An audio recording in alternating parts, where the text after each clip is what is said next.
যখন দর্শকরা গালাগালি দিত, খারাপ কথা বলতো, নেগেটিভ চরিত্র, ভিলেনের রোল করছি, একে খুন করছি, ওকে, যখন আমি নিজের অভিনয়গুলো দেখছি ক্যামেরার সামনে, আমি ভাবছি আমি কি মানুষটা এরকম? দর্শকরা যখন উল্টোপাল্টা কথা বলছে তখন আমি না ভেঙে পড়তাম।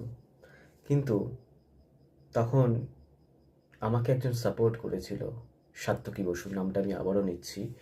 এছাড়াও অন্যান্য ডিরেক্টররাও আমাকে ভীষণ ভালোবাসে এখনো পর্যন্ত, রজতদা, সুদীপ্তদা, মলয়দা, যাদের সাথে আমি কাজ করেছি, সবাই। তো বিশেষ করে সাত্তকীতা আমাকে বলতো, ভেঙে পড়বি না, দর্শকের গালাগালি খাচ্ছিস মানে মনে রাখবি তুই সাকসেস তোর অভিনয়ের জগতে। তারপর আমি অনেক কাজে অ্যাসিস্ট করেছি, তোমরা অনেকেই জানো, অনেক কাজে ডিরেকশনও দিয়েছি। তো ভালো আছি, আবার নতুন প্রজেক্ট নিয়ে এগোবো। ভালো থেকো তোমরা সবাই, এটুকুই। Love you.